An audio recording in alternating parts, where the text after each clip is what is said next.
nà hẹn kia nào tờ bún tập nghiệp ra đặc nông của nó lại xin gra nào tờ bún đánh đàn đã u chạy khẩn đi nông của lại ngồi nghiệp ra của nó hai tờ green subru na hai tổ chức rel tâm đốc nghiệp ra đặc nông của nó lại bari ta ai kia của như vậy mong tờ bún lại thạch tật chi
tanpa tay rahanan terus ba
kalau misal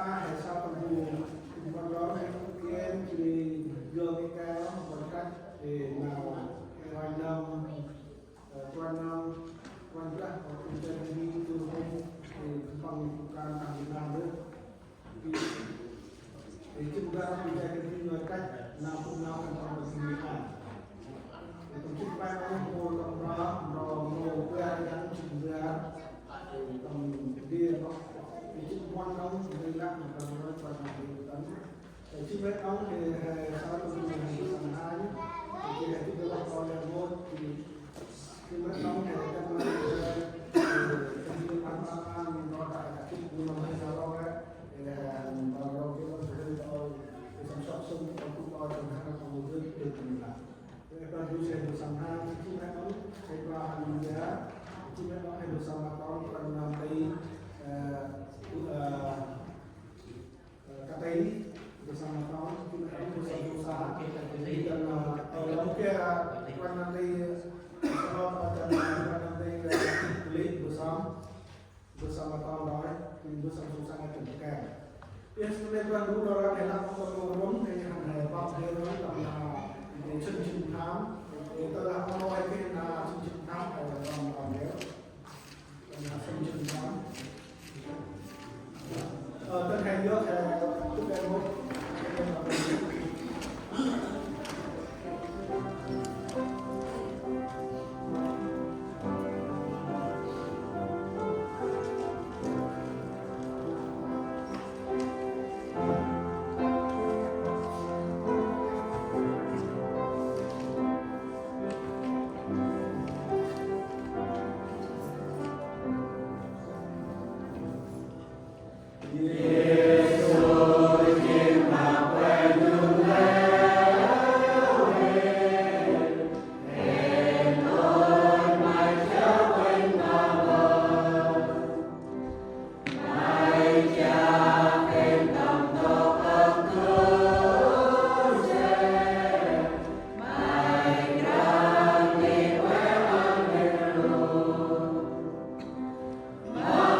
Yesus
thì tăng hai đập đều thì được đập nắp thì đập đều trong vòng tám trong áp được đều mà mai áp đốc mài hăn lúc ra càng mất mài mai mai tâm đọc này chi riêng đừng leo mài sức tăng vừa ao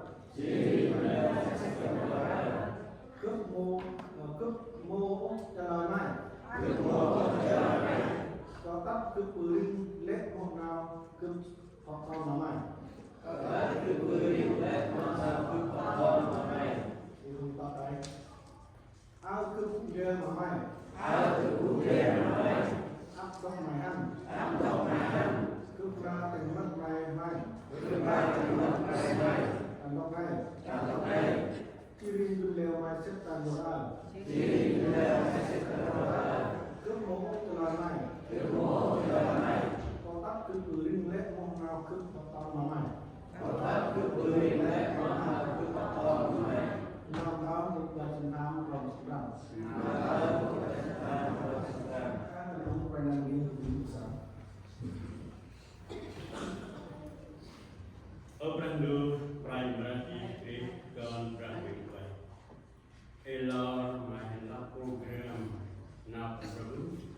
Tam Tinh Ma Chai Kenya Chân Brandu Primary Street Kamo Brandu Primary Mai Đinh Đứng cùng cho Mai Tại Salon Việt Nam Green Road Karalai Tamaka dan Napam Rabun dan Berhubungan Kamu Mungkin Napam Michael Kundil Namla Program Michael Kundil Umur Napam Din dan Berimberat Anak Depan Michael Nampoy Pri Tamna Wiki Baka Ata Antena Michael Branham Day Fana Mayor Anak Nam Hen Kena Bahlang Kecen Etna Mayor Nai Prat Kebuser Chia Ugan Kabin Alam Timur dan berkunjung Tan Umar Kabin Keblawah dan Utama kita naik mobil chúng ta con đều trong nhà đó là đó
ព្រះខែទឹកត្រី Abi berapa lagi? Yang Mafina.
Kita kembali ke Manda.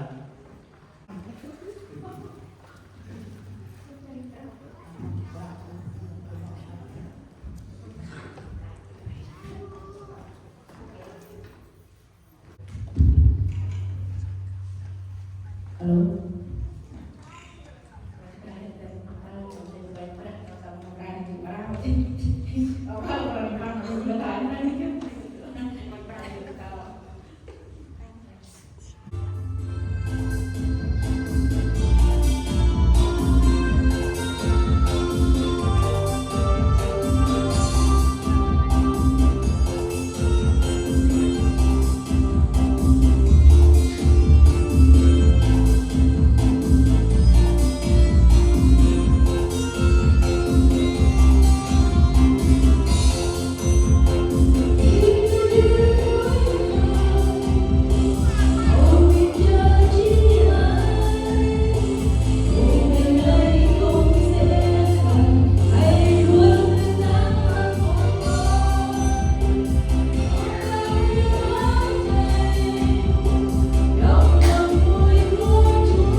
sa thêm thì có ai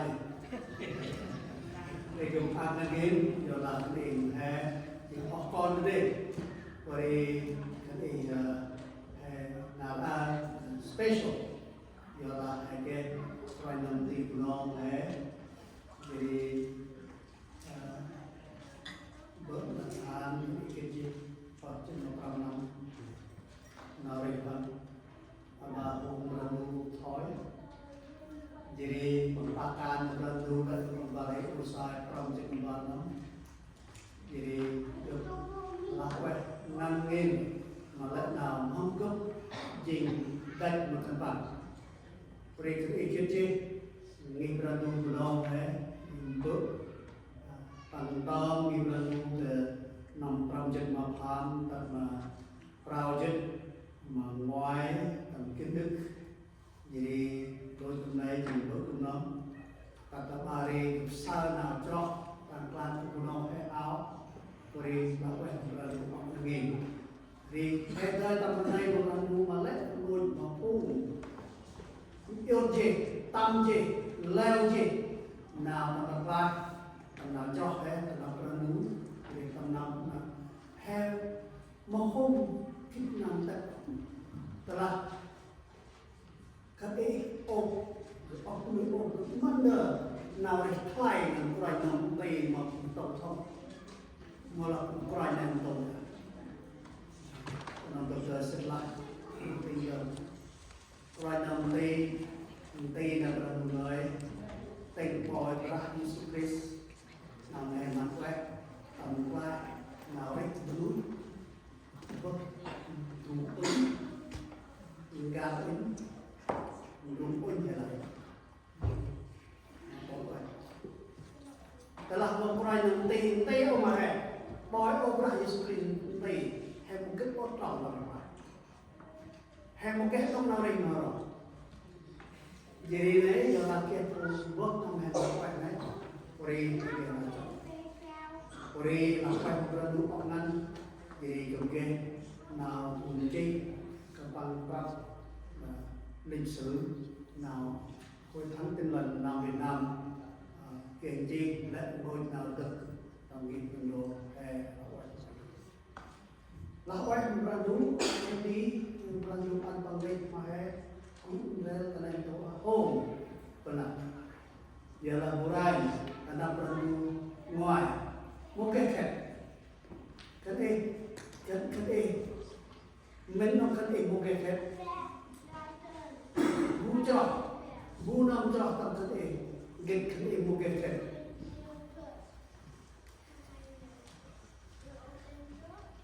Yesus Kristus bu nam cho gấp gấp trên nào rách thì rõ bu nam cho gấp ôi bằng đôi hết biết là bằng mà rách nó hết một cái khác còn non hè gỡ này sắc mà mòn mà này rất là học viên chỉ được lần đuôi là quay một lần đuôi chỉ vào hệ sai bằng vẻ con con và chết vào con vậy là sao xe còn chết vào cái bát tiền đây cái ý kiến trên nào đây mà cần bằng tôm bằng kim nào cần bằng di tích một thân ở Việt Nam thì tôm đi vào đủ làm cấp tôi làm bùa mỡ jadi hành ti là một người làm ăn được jadi này di hành ti nằm coi trên bờ ngoài được thì bằng tàu ta nằm coi trên bờ bè tôm ăn ti là một người này jadi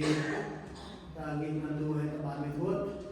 jadi này tôi cũng tin là này tempat nó kepak Gibran siaspi jadi tak mau penlam pun kosir jadi menduk nampak je menguai kepada Saigon jadi tempat ni lo này tắt này Gibran quan siaspi Gibran đồng thôi jadi kalau ikut je dong ham ketang tak Amerika đừng quên coi lãnh đạo chế độ nằm cái prap tâm linh ham cái lẽ ngôi thức hay tập nào dìm trong mà hay tập nào đây hay tập ban này một cái là một cái ông nào đây nào dìm này hay một tập đi mở thì có đi có lẽ nào dìm trong nào muốn chọn một ban học 5.000 tập nào muốn chọn này tổng liên hội hội tân thì mình nào Việt Nam jadi kera con jadi alam hay cái nào tập 4 Việt Nam mà Amerika tadi conference nào cũng quan thì nằm ở California jadi tổng liên hội tadi cũng sempat sentral tentang giữ đại hội này jadi cái lô dù giờ là tập bukan jadi tập jadi get nong visa han tambun jadi tat ane mudah get se oke kalau nanti beri musuh kuat di semua lah tak se lah masa ni get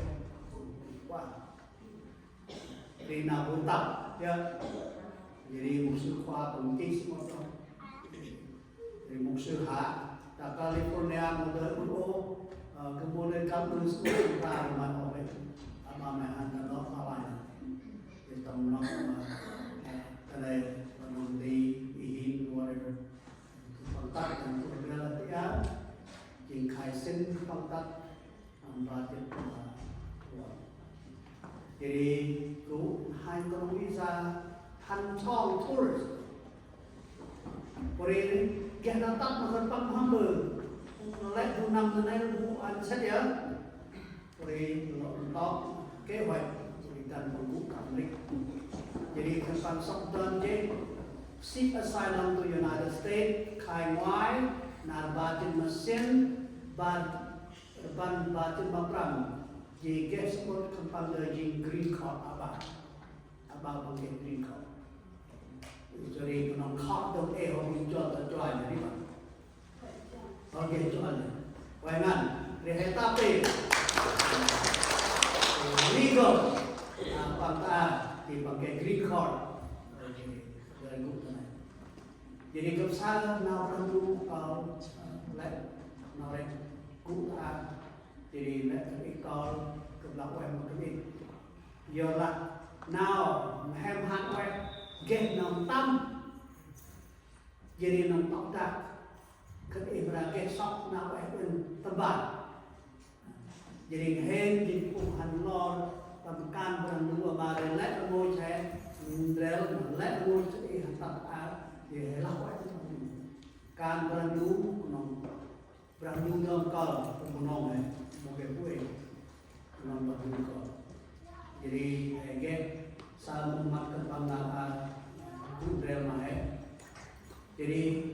namen magap apa gemoge guna eko kono Tuhan ialah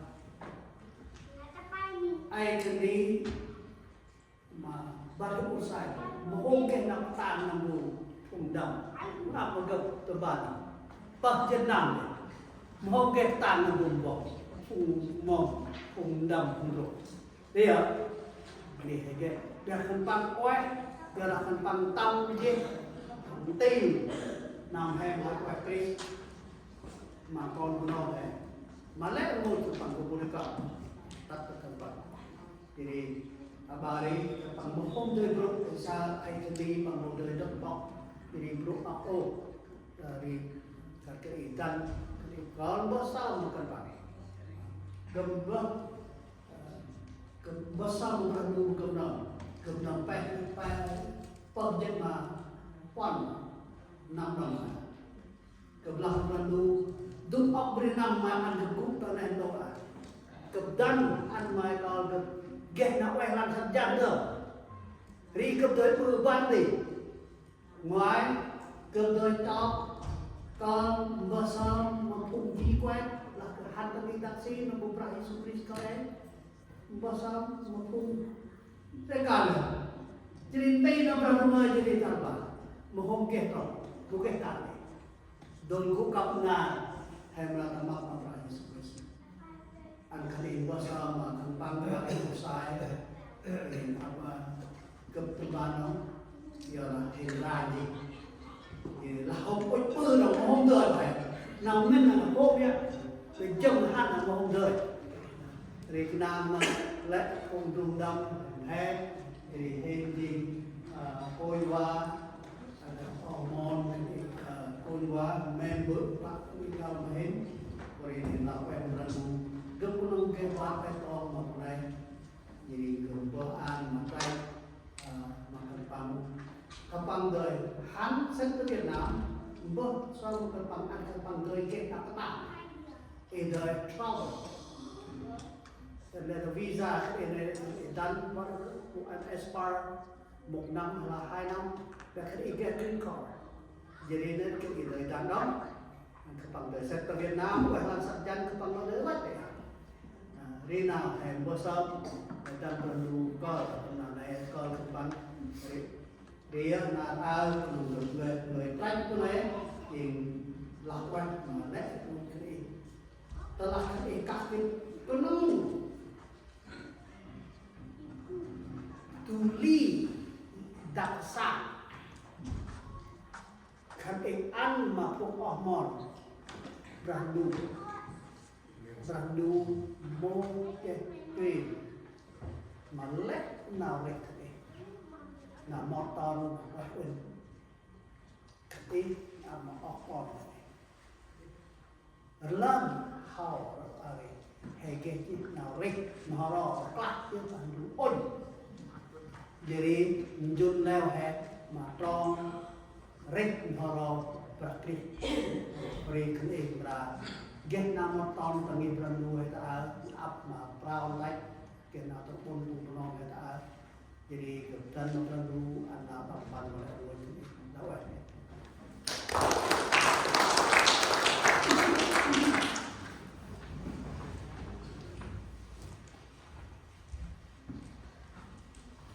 ini sebenarnya berandu bila nama panjang dia di Kurbin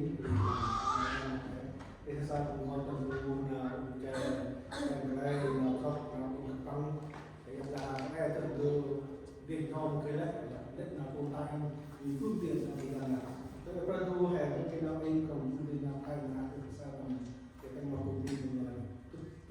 chút chú hơn trong ngày hôm nay quanh ra thì bên là Prado hè là một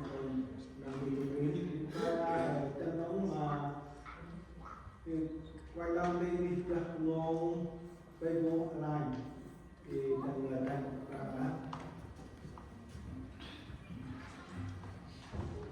Larang ke bawah dan dulu dalam bahasa di dalam makanan dan lebih dalam mengenai di anti narkoba abang kita guys mana lawan dan di saya mulai dengan beberapa hari dulu Vietnam Nomor bahkan berat benar kemudian pengalaman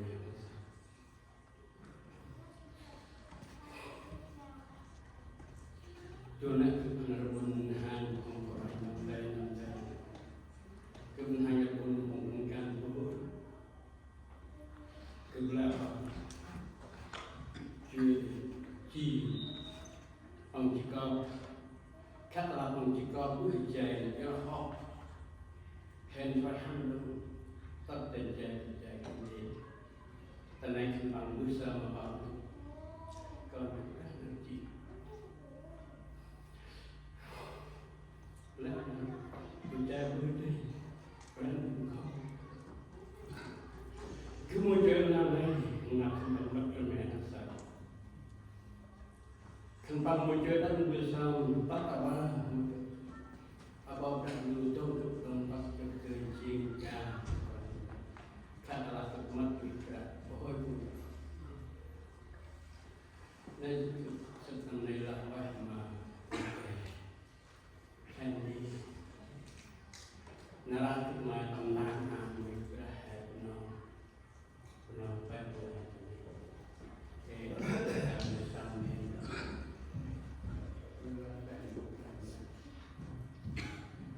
Pere kebendai dam kini group ma set teng berang yang kini uja lagu dan berang uja laset dan berang uja lahu bagi zaman sang berat tak mengherankan dan doa nabi kena boleh kena jauh bila hemat agak gini tamat bersambang dengan tunai dan perintah bunda ma dari ini angin apa ku melasat dan perintah bunda itu mengalir tunai lawan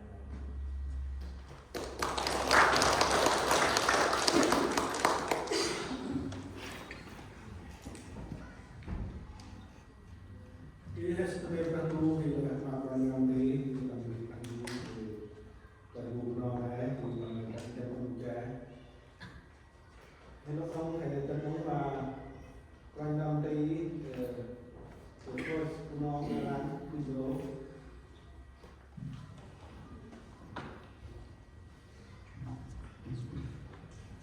hidup dalam doa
Ina Rahmat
người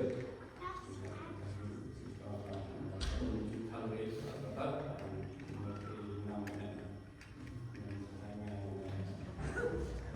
năm chín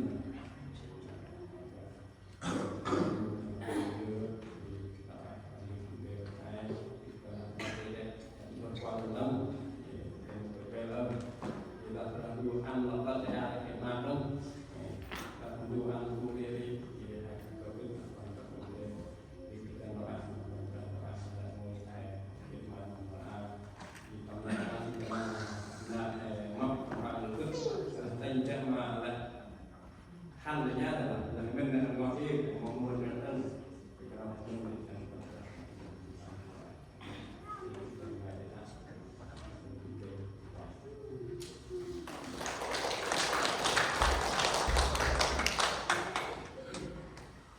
Yes, we can do kita melakukan nanti di pantai Jawa. Kita perlu karena kita melakukan nanti di Gunung Pisang Alai.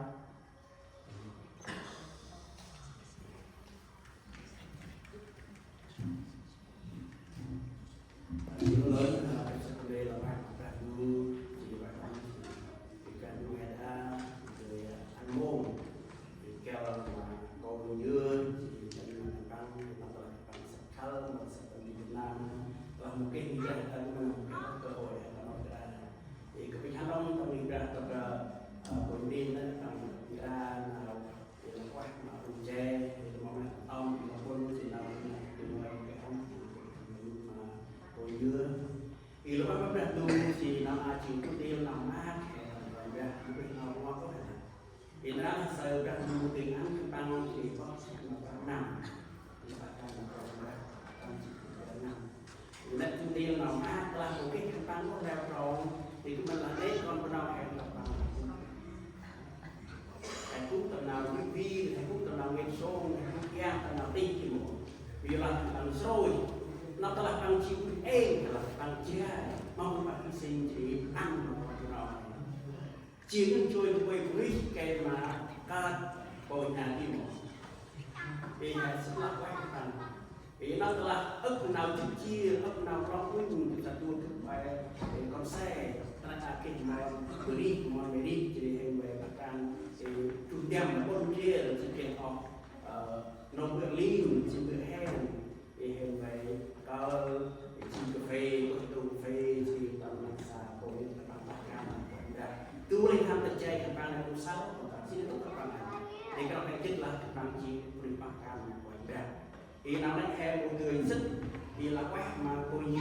là nào quét nó nào lúc rong các bạn Marona mà năm xa thì Marona bóc con các bạn cũng nghe một đời thì kem mà tầm cho ai quên mà quên một chỉ vì nó lại hình sức này là quay một con dưa thì tăng ma mua na thì năm xoan tăng và càng quay đã thì là em mà buông nó thì là quay mà càng thì ta nếu đông chi mà con dưa thì chúng ta muốn nghĩ rằng mình có nào sang lại hay là mình Salem thì phải đông cái mà con dưa chỉ là cái là nào leo tầm hay là một người tất có phải là Belahin kehun hong kalau bersama wanda. Hebat dan kena menkau lebih suka di muka kisah kau yang berkejiman. Tak kejiman mungkin kesalahan dia loh. Tapi yang ikut jadi kita wendam tak pun macam pun nak ji ini. Setelah ini lakukan bangkal bersuka ji tanah nak kecil belahan usai oh datang kami saya nak mana di hasil ini lakukan thì cái sức này nó là quen mà các tôi muốn ta nói là tu làm salon tu pro vì tầm này nào các viên tầm này nào mà các can là còn các tôi người là con đi đến một người là là plan thì các bạn sẽ là quen người người thì còn các người kia vì mà đi thì các bạn thì theo cái tu niên nào nó không gì cái đấy nào nó sẽ làm các người thì ra tu bằng một cho nó hay chỉ là cái cách pháp môn cái vùng này chọn được quanh ra chỉ bắt nó vùng họ ăn quanh ra thì tới nào phải chỉ tầm vùng nào là bộ theo một cái ngoài đó là gì vào là chắc quyên ai mày vào từ các ngôi nào thì bằng ra chắc quyên ai mày gì vào là chắc quyên thơm là thằng lúc thì thằng lực rồi nét chỉ nào rất luôn làm to mà phù là còn làm xe chỉ cần tụi to chỉ mà phù hè còn nó chỉ luôn gian là cái bây giờ cái sự tu hay tu tương lai thế nào một cái tu tiên nào đó ra cần tu chạy quanh hè đi một hay là program mi cần hè đúng thực tế program là đầu tiên program mi cũng làm cả hành chính cũng quay năm đi hiện tại cũng mi còn bây giờ phụ cho áp tốc chế do là các người ăn hè nếu mà sợ có mưa thì phu một cái nát có hè nó mưa cái này là bây giờ là một cái quanh ra tìm một ta một cái quanh ra của mình là hai bài chỉ cướp của người ta tốt thì hai ra thì hai cái quanh ra thì tầm lấy nào giúp nào quanh ra ăn chỉ nó có không bạc cam mà quanh ra còn một phải lời hay cả chuyện thôi thì nó là hay một cái nào cái lao nó là hay một cái trong dưa khác một cái hạt quan phố ăn cái hàng thì chúng tôi làm ăn cái này mà nó làm hàng quanh ra cái là sự rất là con dưa và gan chi thì hai phu đưa bạc cam một cái như sự ăn hạt bư nó mua bằng bư sẽ này như nào bằng lèo tròn nếu lèo tròn lao lên bên đó cũng làm chín chỉ còn cái xuống hè cái xuống đó là không tay bằng dùng sự nào cả từ ngoài phần nào trước tiên là quay trong quanh cái xuống là cái đây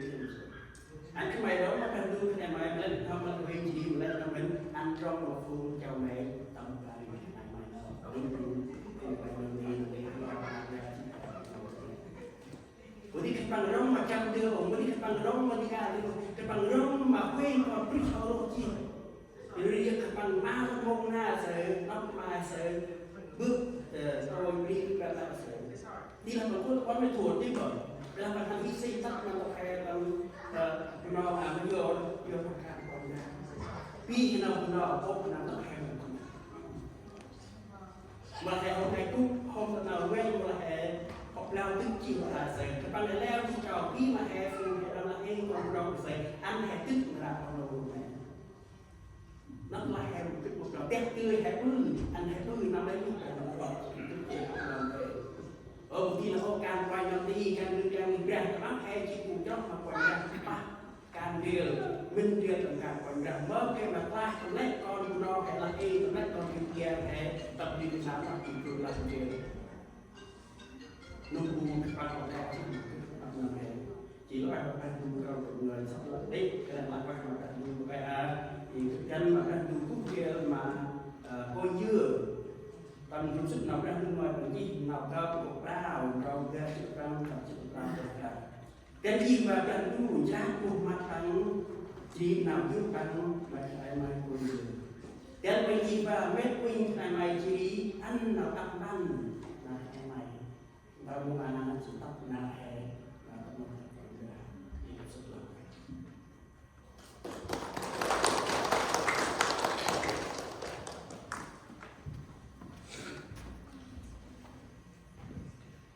thì ra sẽ về cần đủ thì hai một ngày thì nó tôi cao hơn rồi chứ bảo khi là bạn bạn năm đi thì học lý thì cần đủ trẻ rồi hiện một cơ bản cái này con du lịch cả hệ chân luôn mà quan năm đi thì mong nhà là mong lại thì cái chân luôn mà quan năm đi thì là sẽ không làm lại đấy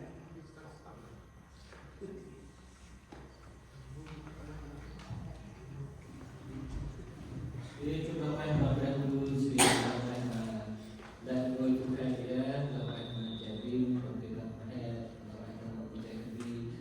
kita berikan penggunaan pembicaraan ya sama datang lagi dan no dalam pembukaan pembicaraan timur pembicaraan lalu untuk pada lebih pembicaraan ya jadi akan menjadi dulu nunggu ucap sendiri bisa akan bansoi apakah mungkin nama saya yang lebih mengatakan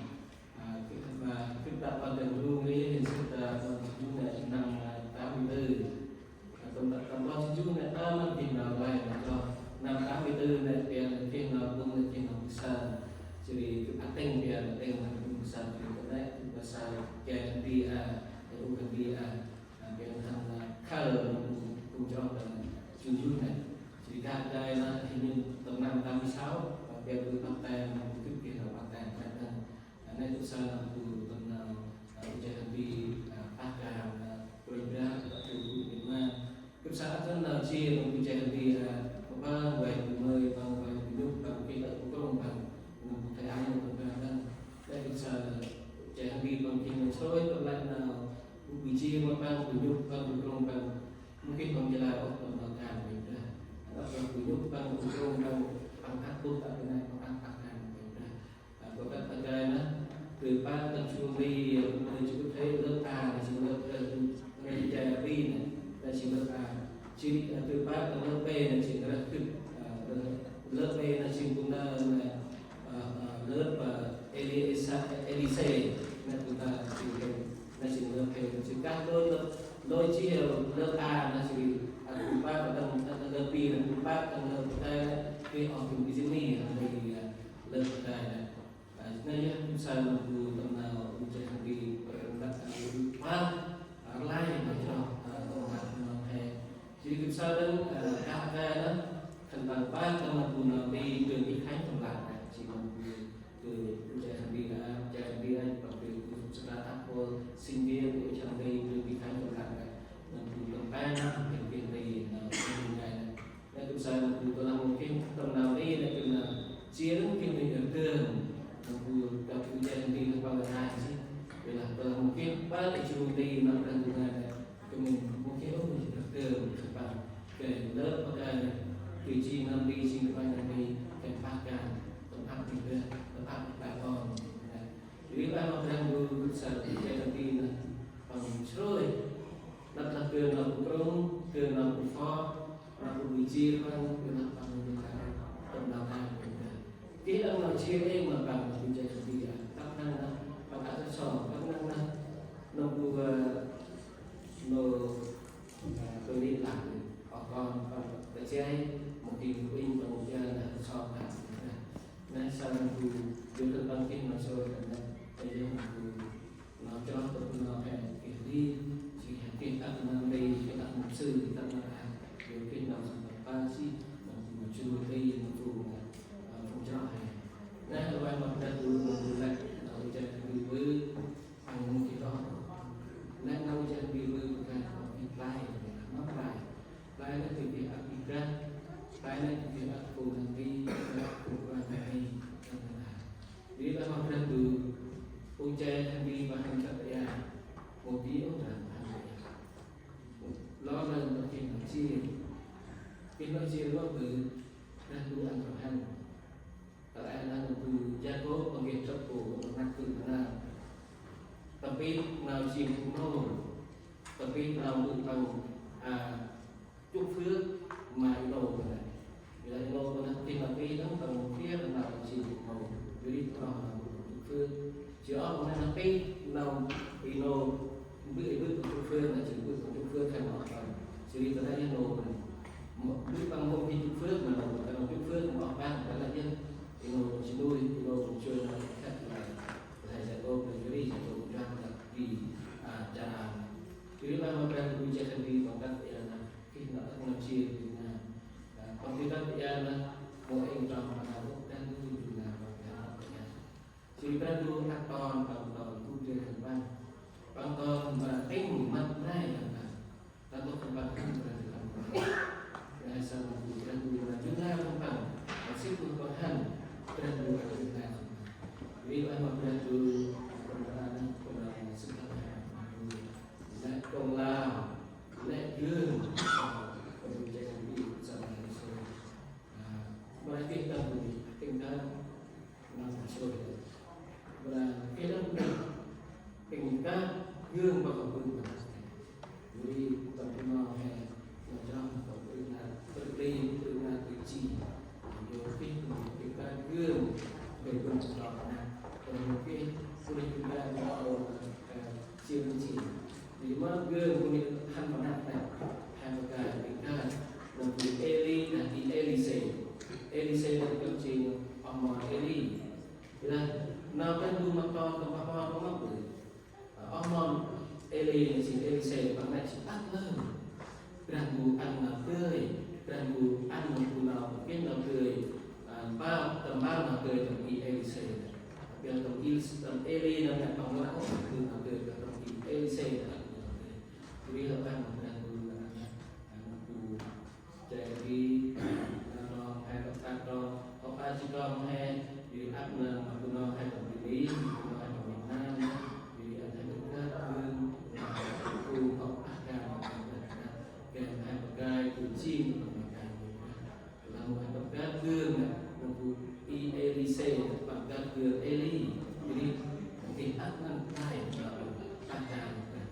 bila ada gương anak non nên là chỉ việc này jadi gương quay năm anh kia như thần như thế gương quay năm anh tự trôi là thằng nó đi nó bị nhang sự chia là bị nhang là cùng gan cho hè đây cái này cho là hiểu của bạn là hành gì mungkin terlalu tahan bukan nak buat nên là kita bergerak dengan baik. Kalau hai ba ca chúng ta đang quay hai đôi chia này lỡ chế và nên chỉ có tương bằng này vì ba một cái đôi chúng ta bắt đầu chạy đi trong môn chúng ta lại thì hiện tại tôi đó của mình và một cái đôi hay một cái viết trong môn tôi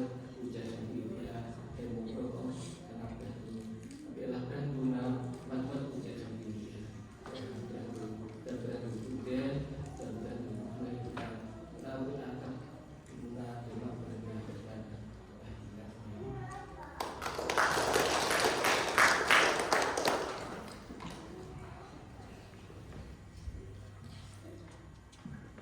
Ini sebagai penduduk yang bertambah nanti ya, bukan ada tanam mau bikin di geometri kotak rangkaian.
Vùng quanh đây, vùng New Zealand,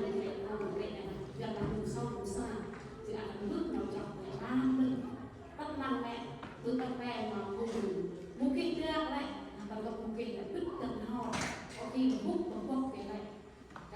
nào chức chia rồi là quay về chạy kèn bằng leo nó chọn bằng tính thần lồn trên tóc năm ra thân lại quan 2004 năm nay mơ của ăn quyền pháp nhân là cái nó chọn bằng tính thần lồn chỉ lại bao cách tính chỉ tính đắk lắk chỉ tính thần lồn có thể là tính chỉ lại này đầu của này nó chức chia đấy nhưng mà trong càng lại giúp chi màu hôm qua hè công an qua là nhất đắt nhất rồi tôi tham được một vài những cái thành viên còn qua là tập sở công an này mong nào em làm mong nào em làm vân vân đủ gì mà hè là người càng phải rất nông sẵn sàng sẵn sàng để em làm em nào nếu đi tầm nào bạc ngàn cũng sẽ thành viên ngồi tầm nào còn bạc ngàn còn tính tầm non hay tầm đường giang này tầm nào tầm lạnh hầm rất năm ra gần ra sự ngoài này chỉ là cái việc làm đầu tiên tức chỉ việc làm của ta là một cái chị đông tới này chị ta nằm gần ra sinh quan của trẻ em nhà chị này chị là chức quan năm của ba càng nhiều của nhân viên chị là nào ba càng rất là nào bạn thì một tiền thôi chị nào cũng bằng leo nào lấy nào cùng như giang hay tầm lồng chị ta tầm minh tầm về mà ra nào quay em quay về về mà ra sẽ quay đi tầm chị là leo non thì tầm nào quân sau này rồi là quay đi tầm làm nhà nữa xin tầm họ cái ô thì đâu sau tầm tu luyện tu tiếp sự cái này là bên quay đi còn là bước sau áp mặt ở ngoài bằng bước sau đi mà cùng tiếp sự bằng bước sau cái cái đầu tầm ta bước sau tầm năm phương hướng hẳn tầm con ta tầm con đi về đường xong tầm áp mặt cái này thì còn mèo còn cái con này chỉ lại còn ăn cơm một cùng tiếp sự này còn đang bước sau áp mặt ở ngoài cái mà kết tròn cái bước sau là mặt rồi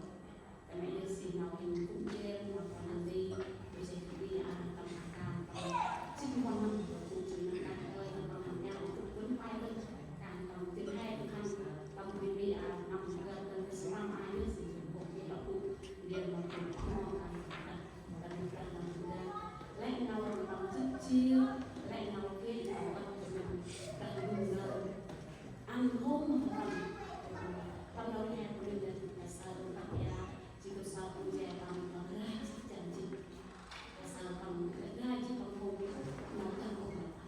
ra thì sao năm chỉ tầm năm đi tầm hè được mình gần con này sinh từ mình sinh thì sinh nào thì được học sinh thì nó tự mình học năm rồi hai năm sau trung tâm mình ra nào chỉ lại chỉ khi đi học này tập sau tầm mình cũng chơi mà mình lên chơi em đi chỉ lẽ nào bằng hay là hô sắc chân tôi được bằng cái không xoan bằng mình lẽ nó không rồi mà áp nồng thì cũng chẳng còn mình dạng này người kết nào này cái kết nào chẳng phải vì là sao áp bay đi ra áp bay đi ra áp gây đi ra điều làm bằng như thứ gì bằng áp đi ra rồi tiền chẳng sẽ du lại vì ra trị vấn đề rằng để bắt các nuôi hàng lao là còn để luôn là nuôi hàng lao cái gì là điều là nơ tăng của mình nơ tăng đó chỉ là sao luôn là chỉ là lúc gì là còn hay mình cũng sẽ đi là lấy nhau bằng bạc càng mua leo tròn leo bước sờ và thì những các càng trẻ bằng ngô cái còn bỏ qua cái việc đi không bằng ngoài phải minh không nào cái nào phải bước sờ mong vương bước bạc càng sao không tròn cũng đi chơi rồi chỉ là đi từ càng 6 mét càng u là mất ngay u không đi cách sẽ bị người nữ trong nhà thì cũng không bị nào về đi cũng bắn biết là áp lúc là mình biết tất 2 năm cái năm lớp tay em ra năm cái năm đúng chỉ áp lên là chúng mình phải kích bằng cái tập bằng học sức thì bằng vì mình cũng em chỉ là lẽ nó này tất cả hè vất chứ nào thì biết hè nào thì leo hè chứ không biết nào mà thì cũng chẳng chân em thì đó bằng leo nào thì leo lên và cái chức nằm nào thì cũng là u và ba năm nào mình ra ba năm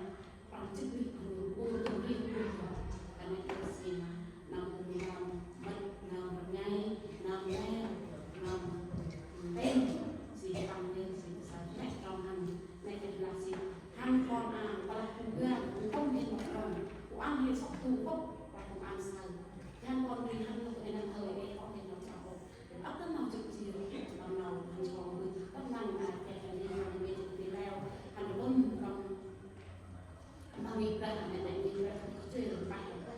đi mà mình là tức ngày bắt đầu mình yêu đi rô lại không phải rô nó tên rô còn là gì vậy thì cái này cái biết họ cái người nào thứ nhất một đến đầu tiên là rô mình cái hồ thì là phải là rô họ rô nào phải là gì vừa đâu thì mình nghe đâu hàng cơ cũng đi làm bằng hay chị bằng chị điều trị hàng cơ cùng bạn làm cơ nó là cùng món cung thì hàng kia là món cung đừng kiểu một chị nào chị là hàng nữa là cùng món cung bằng cơ cùng đi làm đừng các này hàng không món cung biết ông nuôi chơi ông nuôi chơi đi hư rừng thì mình phải tích là những bây là những mà món cung này có lúc chứ mà bây giờ nó có sự tình cả hay chỉ như mình chung chỉ như mình chung mình chơi chỉ phải nhưng mà cái dưới số tài đúng không gần như mình chung cực mình có nó cũng ở lại cái này là bằng quá vậy là cái này là gì là cùng đi đến đào hàng năm và còn cùng này dùng mưa sâu xa hay là mình cô cáo chị cái này đồng đồng nó ảnh tiền từ can thì là nào can từ bằng đồ này sắc chân ba can bằng ra cái đồng ra luôn cho mình đều can rồi một tiền ngoan là cái ô đồng ra luôn đều luôn thì cái này đi ăn bằng ngay khoai sắc chân đồng ra thì mất ăn lên lọc lên ăn thì sắc ở Việt Nam thì đồng ra thì ăn Việt Nam thì ta thì làm thì làm chỉ quay chẳng biết sao thì đi là phải không Hãy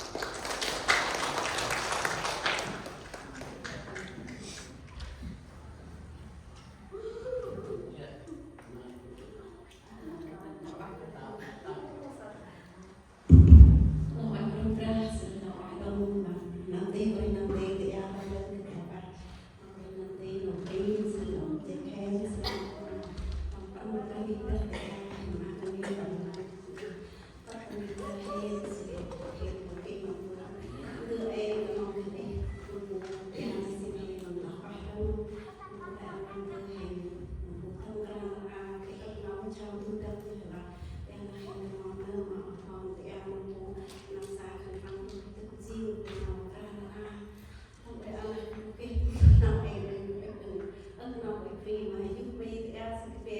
Mì Gõ để không bỏ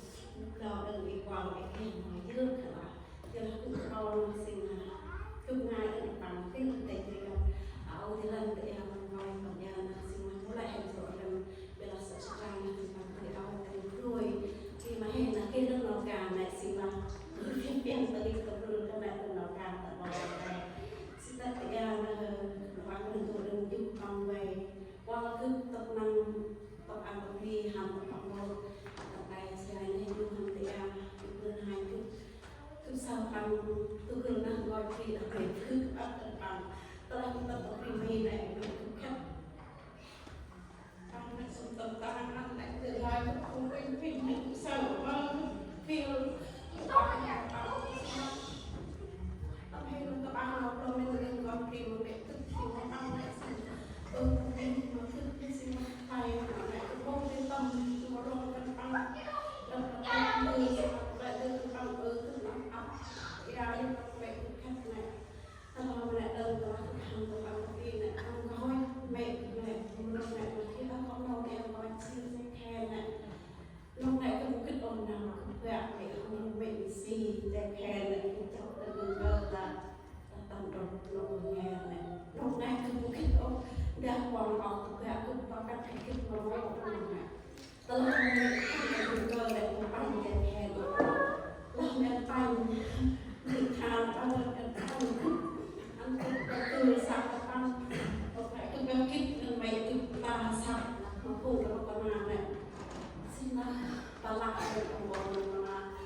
hấp dẫn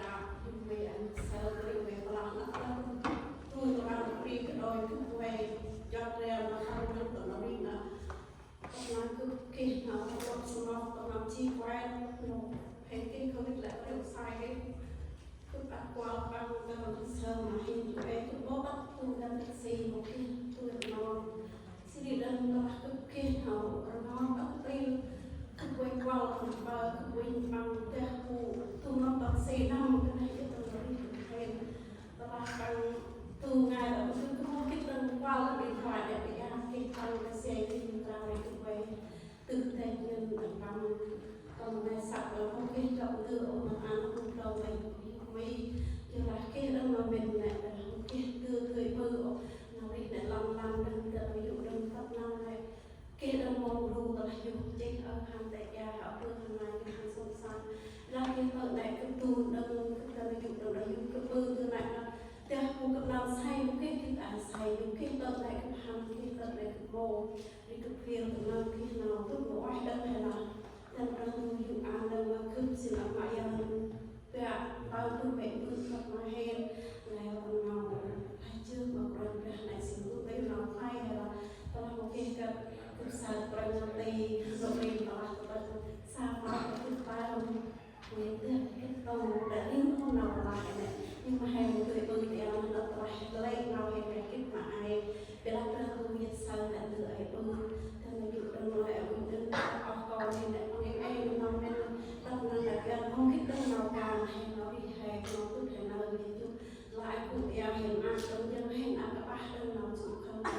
ngày ai quanh ra đơn cái say đơn nào ai ăn tâm hay nào ai ăn tâm hay là tôi tên là thay hiện mong cái lựa đặt vào cái việc là mai sau nó không ôm cái về được cái là thành ai là xin lấy nên để không cái đơn tôi đi một cái cần ai gần ra một cái nào thì ai cũng sai ai dan lại rồi đi làm này sẽ hẹn một cái đơn đó nó ai một cái đơn từ hẹn một đầu rồi khơi với những đầu đã cứ còn lại có ơn đồng ra còn tây cứ lại anh ta lại giúp lại cái đặc biệt hay cái bạc lại được thành công tâm an hay họ ai do một nào hay một thì là ai hẹn cái đơn nào hay cứ trao gặp cái tự hẹn với con nào càng tay hơn như như con hẹn là ăn để ăn xa mong để ăn những thứ ngon mẹ dạy chữ ấy khi là cứ bây giờ tay vào cái đang ngồi lại từ bơ là quay cái luôn quay là quay cái từ này còn nơi cái tao cái thằng quay từ quay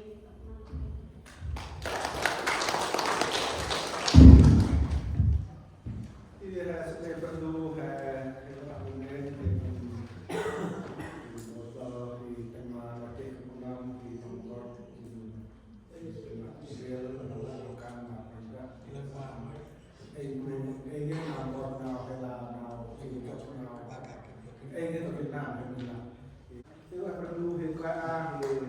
thôi cái thứ hai là sao nhớ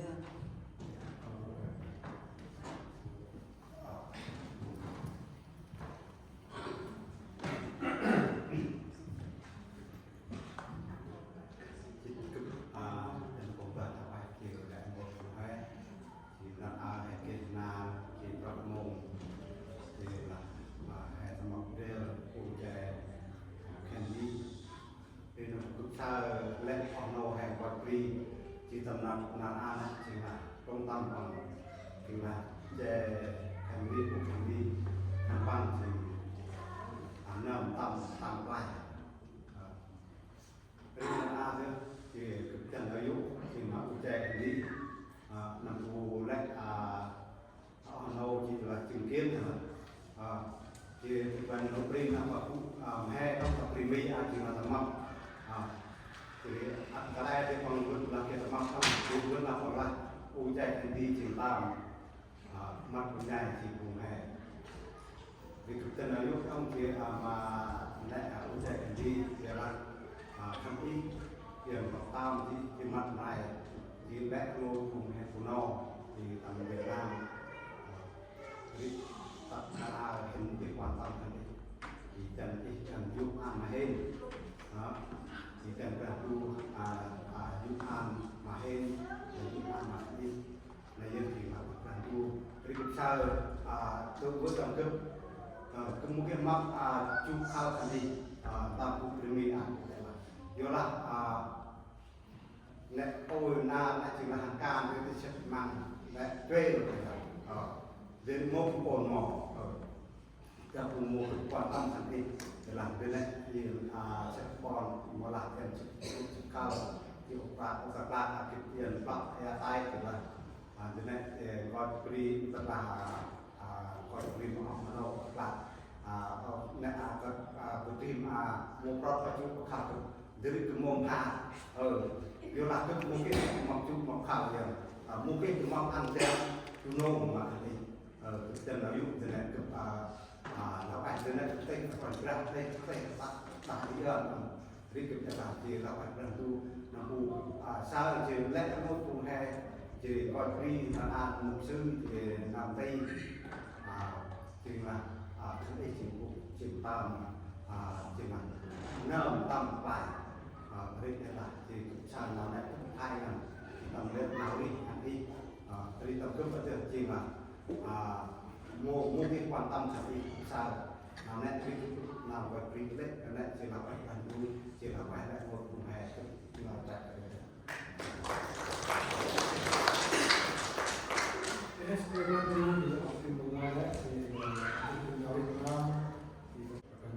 juga kita nak ucap kontrak lah,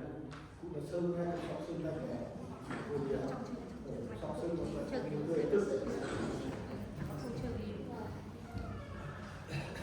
Hãy subscribe cho kênh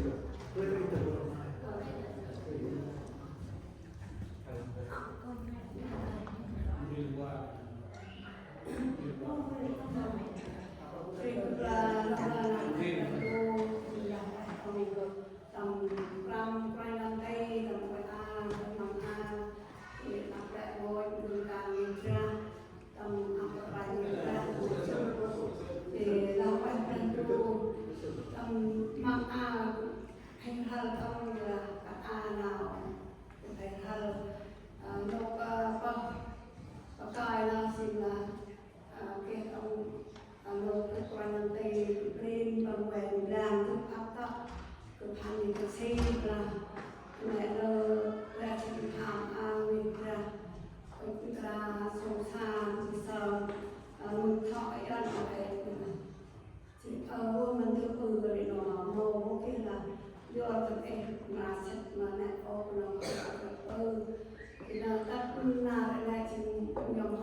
để không bỏ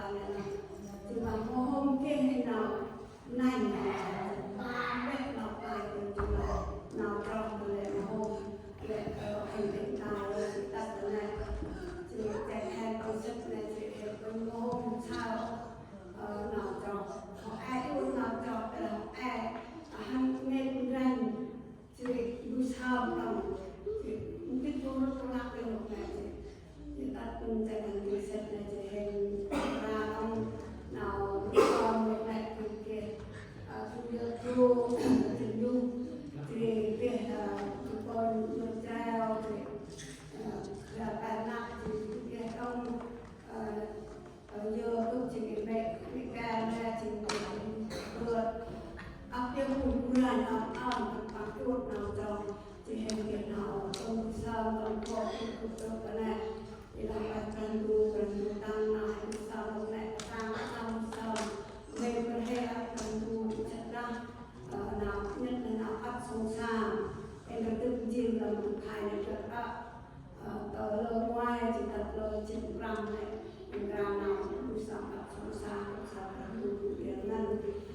การเรียนประจำเราละให้พวกเราแต่แทนและทุกทีมและแห่ออกมาตอนเช้าทีมเราทีมและทีมประตูเริ่มไอ้ชาเราลูกประตูมาคุณโรงแห่ลูกชายตอนแรกลูกชายเราแต่แทนของเกิดอยู่บางจริงมงคลคุณน้องเราบางชิลายเราจริงเอาบางบุราณใหม่ชิลายเราเหมือนเดิมจุดตรงกลางเราประตูมวยหนองเราที่กันแรกสามอันเอาที่ลูกแม่ทำชาวทุกทีมอัพวิบราให้เราที่อาเกต้องมองดูเรื่องเราไปเที่ยงจากแทนลูกแม่ตั้งที่ของตาเราเริ่มลงตอนนี้ที่เราเรียนจากที่เรียนเราผ่านเราดูเราฟังเราที่เป็นก่อนตั้งเป็นก่อนในช่วงวันนี้เป็นช่วงที่ตัดสินใจเรียกมาช่วงที่ต้องเป็นรอยใกล้ตำหนักแห่งทางตัดยาคือนะคือโมเราปลาเราสาวคือโมดังก็ต้องคือคุตรีมีตามบนนำต้นจิตมีคือการมีและมีทางแล้วคือทางสุดแต่มีคืออ้อยต้องจิตตั้งตะกายจิตตั้งแผ่เกี่ยวอะไรกับที่คุณน้องอันนี้นะจิตนำเพื่อในเปล่าจิตเกี่ยวแห่เม่นลงเราทุกทีมีประหัตถ์ยาเนี่ยนะจิตเกี่ยววันนั้นที่โหหิวละปีนี้จิตปังjual sepot hoi tong jual hak Việt Nam Hoa Kỳ là Cali chỉ bằng mời hẹn từ cái sai chỉ nào mời này chính là cái lý do là cái mà cổ đông phải dần là cái mà chân cũng to cũng đi ra cũng ra vậy đó rít nào cổ nào là con này chỉ chạy hành đi bằng một người hàng con là chỉ chia ra chụp hàng tổng đàn chỉ nộp lệ cứ cũng hay nhân hàng tập vì mình là cần để vào một cái lô cái nam của hàng nghìn lần đây cũng có nội doanh thì cái một sự đồng hoa thì tăng chỉ một sự hồ hiệu hạ của đồng hoa này chỉ bằng lèo cũng chỉ tất này bằng là làm chân an chỉ tập từ nghìn rằng này là phải rằng tu rõ lần tâm thì nó hai lo lần kia nghìn rằng này thì cái này chỉ làm cái này chỉ chúng ta tập kinh mê này dùng sự hạ là một người ốc thì làm chân này là ốc cũng là cũng để chỉ bằng gần tầm trạng em chỉ cũng kể cả ốc thân tầm bạc lên mình ra hệ của gia này thì ta tập ra tu hành bằng tập bài tập quan tập pram pram đó tu hành xét tu ức cái mà tu ta mình ra hệ của gia này nói làดิบรายมันเป็นต้องปรับเรียนสุเกตออกโลกอยวางเช่นปรับในอัพต้องปะละหังช่วยสิ่งช่วยเรียนไปกันดูกันดูตาไปเก็บมันมีกระสิ่งที่คนบอยต้องดูปรับไปกันดูมอลนาด้วยละคือเช่นต้องลอยลงเนี่ยพุ่งลงหน้าเวลาคือแผ่นที่เนี่ยบางย้ำน้อยย้ำนามประหลาดเนี่ยนั่นเอาดูห้องปืนลงแหนบางลาแล่งอยต่ำปล้ำเปล่าปลายบอลทุวิกระจากลาจากอะไรปนทุวิกระเดียกึศแต่แหน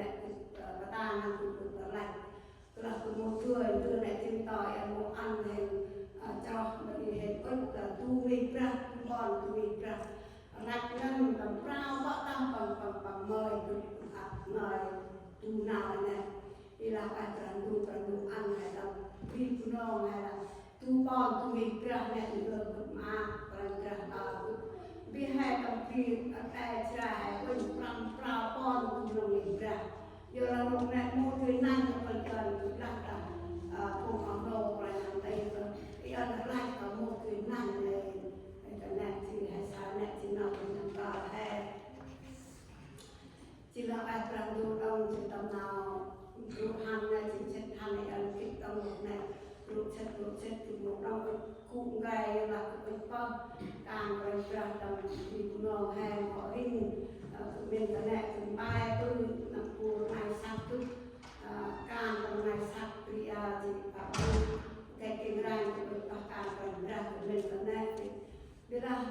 tâm nào cũng hàng từ mình cái khu ở một quần và mòn còn sau bây giờ kịp thời chỉ là nào giờ là tất gì nữa nào tất là nằm xa từ cả mình tầm đơn đường chỉ là tầm nằm xa từ bây giờ kịp thời rồi này giờ này được này chỉ cứ rung răng mông kích đọc thì không có càng lên ra mông đạp đây thì không biết đưa nào mình càng lên ra con đưa càng lên từ đọc cái này là gì mà đi pray gặp đây giờ đi hàng ngày thì chỉ là gặp qua là hè gặp một em gặp ngon tu viện nào ngon nào luôn cả rít và cái bộ kinh mò nào tay thì ta thấy thì kia trong prang nằm đây này vừa thì là thì ăn prang nằm đây hồ hiu hạ trong bằng sự quan trọng người hàng quân hội đồng giờ hạ Việt Nam hòa bình tập áp năm rồi tầm mời thầy chỉ hàng kata kali đây cũng tên này tầm ai ra công chỉ hiện hàng kata pendasaran chỉ lúc này ok cũng qua đâu này đây không ok chỉ cứ sai là quan trọng đồ ăn đồ putri trong bằng vườn thêm cả sân bay chỉ đặt tầm này thì bằng vườn thêm cả cây chè chỉ đặt cây chè cũng chỉ cần nào con cũng phải nào chỉ chia chọc vào nhau chỉ cần bằng một tuổi ông chỉ để đồ và nằm đây putri thêm tầm nào sẽ đây là chỉ nào mua là cái nào em hai cũng đã đầu tiên phương có ai phương đây là một người hiện đồng quay tập em cũng xài để bằng quay quần đen chỉ bằng quay tay cứ phải một người cái này ai chỉ cứ phải cắt nào cứ bằng tay cứ mua cái tươi tre là một cái bằng hay là ai cũng xài dùng răng hôm chỉ là cả ba là quay nấu thì ai lên nào bằng rong nào bằng mặt cứ nào cứ ôm rung tập ra bằng mật bằng rong cứ đem cái cũng riêng ăn cứ bằng này vào sạch chân rồi càng ra sao ra cũng để bằng là ăn mua thôi bằng rong ốc ăn bài ra mà vùng khách này bà con này vậy là bằng ăn chui ăn chọc nào rong có thêm một người ra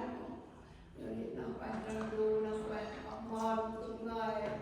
và nào cũng có cả chân dùng ăn từng nào người này phải tiền dùng ăn thì cứ có tay để ăn học mòn còn sao em thì thêm ăn là hình chất họ lo tất cả cái này tem prantu ăn cướp tức là cướp không ai ngăn transaction của mình cướp ăn không ai tập đông như là bác sĩ của mẹ bằng mua ăn chất ô tầm rèo hè thì là cướp kia bằng nhân riêng tất cả bằng làm rồi cũng là đã bằng chuông là mộ ai ăn chất này cái lòng ai đọc khờ con thì ai đọc mà làm chuông được để tại Việt Nam một người là cái này giờ đi nào em đánh là học lạc ai là học lạc cái này là xét là cái này học lạc tại trong nằm trong cái bộ cái này là xét nó lo đánh là dùng ăn cướp món còn sao để người ăn ra không xa nằm thì có nằm trong tu thường lạc nào phải quên lại để nào quay lại để làm một cho khờ một quỷ tài cũng là chăm nó mòn cũng thích đồng vì mi hai can mi mình là được ăn can bao năm cũng được can tổng công ty sao nào can là một người xếp can thành để xoay chỉ ta là bao tầng bao tầng để vùng hỏi lòng chi con là hàng bên đưa rồi chi bên đưa thằng này chợ mèo hay thì chỉ là mua sầu có mua chẳng để ở ngon vậy ăn cũng cho trong ăn thật trong cái dùng cái mà bạn lại ở ngon bạn thì chả được hàng chục khăn cái ông tâm linh tâm slam tâm linh trao vin là quay tập thì trong tu năng tòn lại nào quay trong tu một tuệ là một tuần sau tay này lại nào hiện mặt can quay ra mong đưa một tí cốc lại mong đưa hết bưng tí đều vào thành phát em rai còn lại ông con sao cũng tay ăn không có nuôi u ăn hay cả kít mà thu ông nuôi hay cả Việt Nam ấp cái nào đi Việt Nam anh ấy ăn tổ chức các chụp vì của nó hay cả những thiên bằng kịp thời chụp này ông nuôi ấp tại vì ra hay tầm tình tập nô ấp ôi ăn vua ăn sóc thun vắt hè dần là hữu gạo yêu thương ăn tầm này là ông nuôi lao lên mà này bạn cũng biết và biết giờ đi hình kia hè này tầm cũng khai thì con bao tham bao tạm không biết ở chìm để tầm những kia là từ bài lèo hàng ăn thùng rượu sai cùng cái nam thì cái này hình tầm đã ông nuôi đã cái ăn bạc đưa pin đưa xin sạc mới lại sạc này đưa họ ăn cũng còn này ăn cũng ông nuôi hay kia buông cho ao nuôi áp na là kia có ông nuôi hay cái nào có bạc là cái này ông nuôi con thu ai bác nên cho đi cứ bên tay ông nuôi thì mi hay lười giờ thì anh này tu khai được yêu cầu anh này ăn tầm 5 tô tầm hữu gạo thường là đàn này anh phát tu nóc thì anh là con dung kia tầm tu khai thì anh bạc nhớ cùng với mình cái nào là dung ấp tầm tình là tập lô đã còn thì hai tầm bạc mỗi là ấp từ lên có riêng gương dần là một đồng khi đói một tuổi khi no thì tầm này đấy từ tay người này chỉ tạm hai tầm phần ra ai cũng chôm chạm hay một cái cao cũng đi cái nào tầm luôn đi hè anh ta làm tầm hạt chưa ấy còn quên tổ ra sinh rong bay sinh ngoài tập quan trình và là cứ chỉ ngon nhà ngồi một ăn một sáng nữa cứ prong em một cho chỉ có chỉ cắt em một hàng cho một ông mà còn chút thì sao mà chỉ có chỉ cắt một lần cái được sao chỉ đông bằng ăn mà cùng bằng mà là quay ăn ăn này là món đưa em mà cùng ông mòn chị năm cuối em mà được lẽ và là đi ông mòn từ tay thì trên lần nào mà lại ở giang cũng to vậy là cái đi một kia là phải đủ kia đông là đủ ăn mà để nó chất cũng không còn sao nó là mò để chết ngoài năm sau để chúng chung mình nè cái nổ rạng được ra trên bờ phụ nữ sao này chích ra xe đồng cứ muốn móc sao thì xe mà được cái chất này chỉ là anh cái lần vui lên lần là thì là lần tu ăn này ra được bắt lọ bắt sẽ để trong ông ấy một cái tập đầu muốn được tụt lại thì hàng thì em kể đầu tụt lên thì cũng không được lại rồi sẽ chỉ là cho con ngọt lần còn sau cái này một là quay lần tu là quay lại quay năm tây thì lại ngon cũng để cân để cho nó sức đẹp lên không tu mà to thì thì ta quay ra hàng năm tầm nào càng quay ra là còn quay ngon còn sau to thì là quay ra tu là quay lại một thay nói này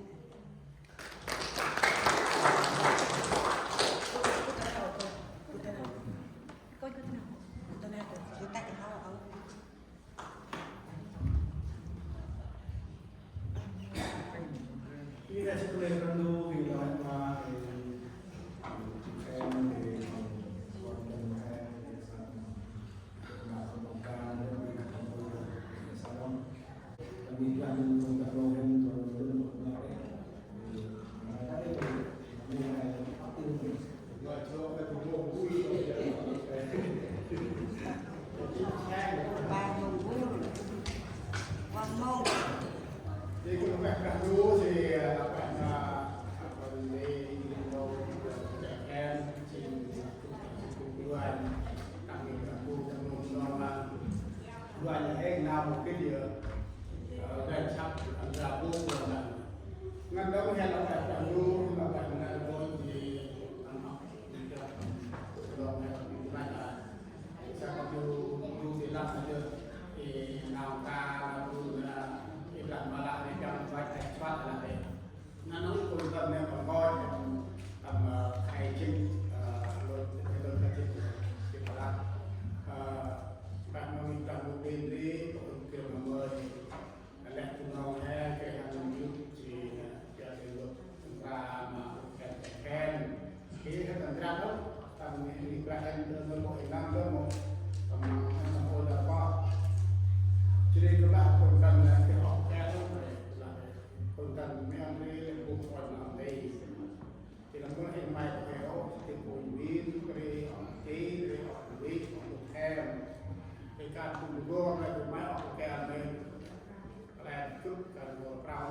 thì ai có tôi à hai cũng lo cái cô cũng biết bao giờ tức là cái con nó còn cao nó tới con tầm rừng nào ngoài cái cây tu ra cho là bạn mà qua đây để khen này qua cái răng cũng dễ cũng hay cái rồi mà mấy điều đó nên nó học cái làm cũng cái răng cũng về này làm mà hôm bài được đó giờ ở đây đi lòng hè lòng ta phải phun mùa đây đi các anh ấy đúng không? Trong cái thì chúng ta gì chúng ta học kèm đấy mà để phun một vô nó mới qua lại không cần một vô được đó món rau này học phụ huynh này học phụ huynh này mình đặt tập riêng như thế đó chỉ cần đưa ra là chỉ vô chúng tôi cũng đang làm bạn là bạn về cái gì mà ấy cũng là các chúng ta làm cái này để chúng ta quá là hẹn nào cái đó để nào tôi ra cho những cuộc kèm để tôi sẽ kèm thì là muốn là có người ta thì nào ta thì nào thì là cũng có mà lại cũng đâu thôi cả cái chỉ nằm mắt ngày hè nằm bù dần làm là uống nước nhớ nguồn ăn quà phải nhớ người trồng cây thì lên thiên lên làm bạn luôn xin làm bạn yêu cùng hẹn hẹn ngắn đó cũng ở Việt Nam mà đẹp mà cũng tưởng bạn là bởi vì nào story những cái nào sẽ trong này thì là cái dân mình có và cái những cái chuyện họ nghe họ thì được con chọc chua để chua lên đầu của hoàn cao và ông đấy đâu có đâu để bằng cái nhá cả món là cái nhá hát tới cái bao của cái luôn thì hát tới bắt con lon thì mà đâu nét bây giờ đâu đấy luôn sập ghét thăm đã quan đây là một sau ghét không sao thì con lo phải leo cái luôn thăm quân công sư nước Australia này Australia nước Australia nước của em và đâu là nó luôn đấy thì hát ra đây thì vừa sờ nó không cho thì là một phần vừa sau biết mẹ luôn là cả xã bò là cái thì nó cho thì là hai đầu vùng mẹ và chắc nước rồi thì là thì đùa vừa phòng nhà treo một cái đang gọi là phần tiền để khe treo nhà đấy là sao đi theo đến tận họ sẽ treo cũng cái người thì có ăn cái này ngắt chua hè tạo cho phòng ngay nó được em thì phải chặt cân luôn chặt nam chặt la cân ra cái ok là nam một vài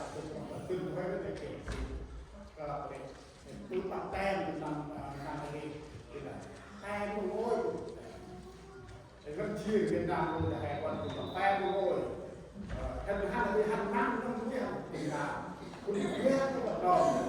thì là con vật mang này cũng kiểu kia là đấy là sao con tàu không biết luôn con tàu biết tóc con tàu thêm là năm năm bảy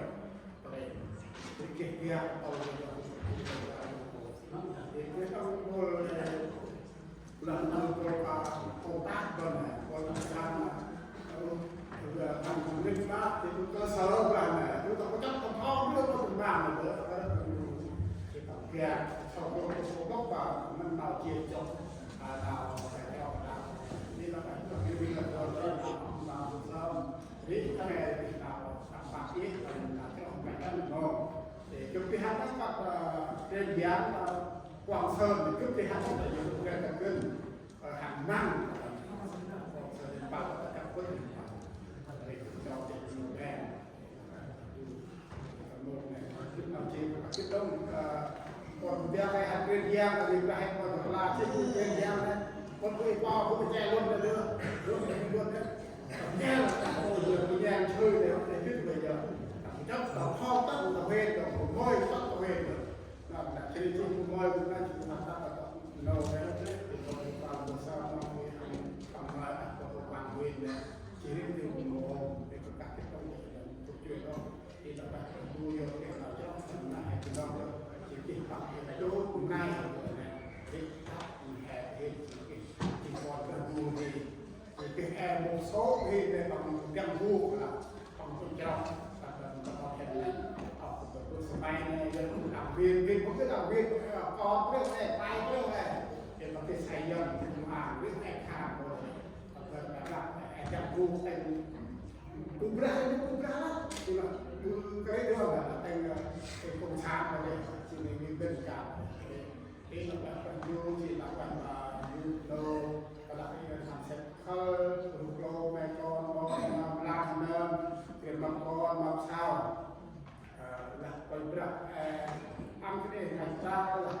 ra đấy cha mẹ mình còn làm đơn còn cũng đọc đơn mình vừa cái đơn bây giờ thì lẽ luôn đưa này còn nào biết cái cúp cái này đâu mà cúp ra cho cái con xe còn tiền ra gần 5 giờ trong cái độ cái thầy cúp ra trong này trong cái lên của quan trọng là cái con nguyên cái tiền đó lẽ luôn đưa sau đó rồi làm này lẽ luôn theo hôm của đi em không còn sẽ ăn bằng nghe hạt làm việc hay tôi xem là đủ tiền ăn cái nào tầm bằng na thì hắn tập để đọc sách để lại nên buổi đầu nào ta học cái việc để đọc nào tôi đang ở bên ngoài trong hàng na thì lúc ta làm sự bài ta làm cái chuyện là bác sĩ thuốc rồi ông nào không có lên làm cái dù thì ăn nằm tạm bằng cho nên là cái việc này mình tập tu sĩ cũng phải có sân ra trong la ra trong sao ra từ từ chia năm có sao mà là từ cái còn tôi thu cái đường tôi cái tập được ăn vào vùng đầu còn mà ai nó sẽ là ăn dùng đầu tiên là cái đó học còn tôi là một sinh viên Việt Nam đâu là phải chúng ta Việt Nam đấy thì hiện tại có sống mắt nó còn là phải trong bằng hàng em cái vùng địa hẹp về mặt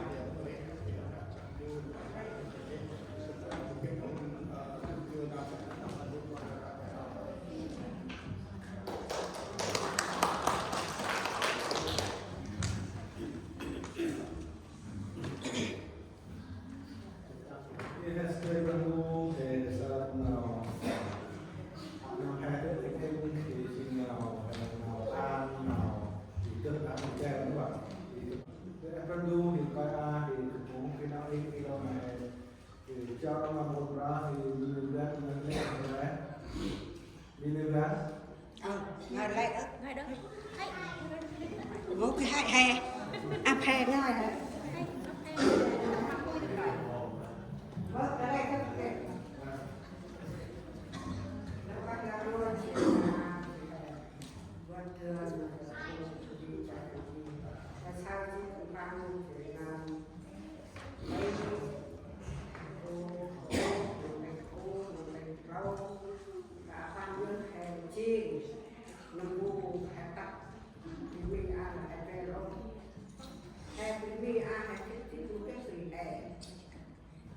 một cái tình vụ hay một cái tình nào mẹ hay cái bước hay cái tôi hay bà các nam cho anh kêu anh hay cho đồng rong cho đồng ngắt là một quay can chỗ can con xe can con gam nào cho năm tu can bắt chân tay cho bắt chân tay cho bao tu mà đặt lập chân tay con xe cứ sao lúc này quay lên tôi nói gam nó đưa gam nó bằng cũng chạy hình học cái nó đâu chân chạy thằng bằng sâu và cả người chạy em vai còn lâu em vai còn cái là hàng con lơ ngoài đâu ra mai vai còn thành bờ vai còn cha con được vu cứ vai giờ thì cha còn còn thuốc cứ múc lao ra ngay rồi anh cha cũng ăn múc lao á môi làm từ sau nó ăn ra bằng sau con một xe